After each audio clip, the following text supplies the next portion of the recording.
পৃথিবীতে কত রকম কত প্রজাতির বাঁশ আছে যেগুলো আমাদের অনেকেরই কিন্তু দেখা হয়নি। আজকের ভিডিওতে আমি আপনাদেরকে তেমনই কিছু ব্যতিক্রম বাঁশ দেখাবো। শুরুতেই যে বাঁশটাকে দেখছেন, দেখুন পেঁচানো পেঁচানো দাগ কেটে কেটে উপরে উঠে গেছে। বাঁশটা শুকালে ঠিক এইরকম লাগে। এই বাঁশ দিয়ে অনেক কিছু করা হয়, দেখতে পাচ্ছেন একদম দাগ কেটে উপরে উঠে গেছে। এবার এই বাঁশটাকে দেখুন, এটা কিন্তু আলাদা আরেকটা জাত। এটা কিন্তু পেঁচিয়ে পেঁচিয়ে উপরে উঠে যায়নি, গোল হয়ে রাউন্ড হয়েছে। তবে একটু ঢেউ ঢেউ, যে একটু ভালোভাবে খেয়াল করলে দেখবেন গিরাগুলো বেশ চমৎকার, কিন্তু একদম খাড়া উপরে উঠে গেছে। তবে বাঁশগুলো সবগুলোই সোজা দেখা যাচ্ছে।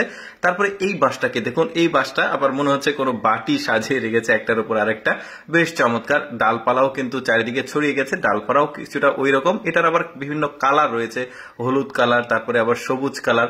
এবার স্কোয়ার সাইজের বাঁশ দেখাই। দেখুন চার কোনা বাঁশ, কিন্তু আপনাদের মধ্যে হয়তো বা অনেকেই দেখেনি। দেখুন কি চমৎকার ব্যাপারটা। এরপরে দেখুন এটা আবার এই যে শুকিয়ে যাওয়ার পর ঠিক এরকম হয়। এবার যে বাঁশটাকে দেখছেন, এটা হচ্ছে তিন কোনা বাঁশ, ঠিক পাতার মতো আকৃতি রয়েছে। দেখুন এই তিন কর্নার যেটা, সেইটা বেশ চমৎকার ব্যাপার। কিন্তু এরকম বাঁশ কিন্তু অনেকেই দেখেনি, যে কারণে আমি ভাবলাম যে আপনাদের সামনে উপস্থাপন করি।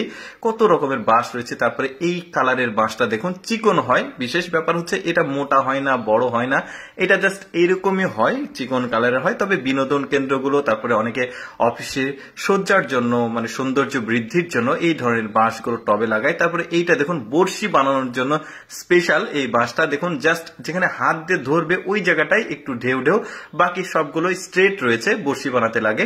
এবার যে বাঁশটাকে দেখাচ্ছি, এটা হচ্ছে পৃথিবীর সবচাইতে মোটা জাতের বাঁশ। এটা বাঁশটার নাম হচ্ছে ড্রাগন ব্যাম্বো। এটা চীনের একটা বিশেষ অঞ্চলে 1839 সালের দিকে প্রথম পাওয়া যায় এই বাঁশটা। এই বাঁশটা 36 মিটার পর্যন্ত উঁচু হতে পারে, যেদিক দিয়ে যায় মোটামুটি ওই রকম আজকে উঁচুতে।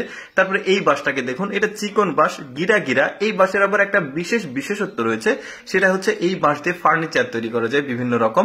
তারপরে পৃথিবীর সবচাইতে সোজা বাঁশ দেখায় আপনাদেরকে, এই যে দেখতে পাচ্ছেন স্ট্রেট বাঁশ, মানে আঁকা বাঁকা কোনো কিছুই না। এটার আবার কালো কালারও রয়েছে, দেখতেই পাচ্ছেন কি অদ্ভুত ব্যাপার, চিন্তা করে দেখুন।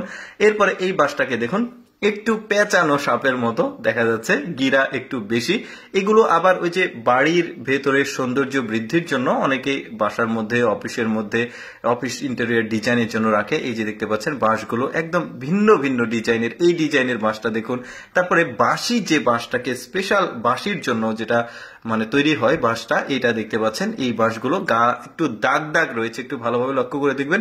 এটা দিয়ে বাঁশি তৈরি করা হয়। পাহাড়ি অঞ্চলের মানুষজন তাদের মানে ইতিহাস ঐতিহ্যের সঙ্গে মিল রেখে বিভিন্ন রকমের বাঁশি জিনিসপত্র তৈরি করে এই বাঁশগুলো দিয়ে। দর্শক, কেমন লাগলো আজকের এই বাঁশের ভিডিওটি অবশ্যই কমেন্ট করে জানাবেন। আর এইরকম ব্যতিক্রম ভিডিও প্রতিদিন দেখতে আমাদের লেটস গো ফেসবুক পেজটি ফলো রাখুন।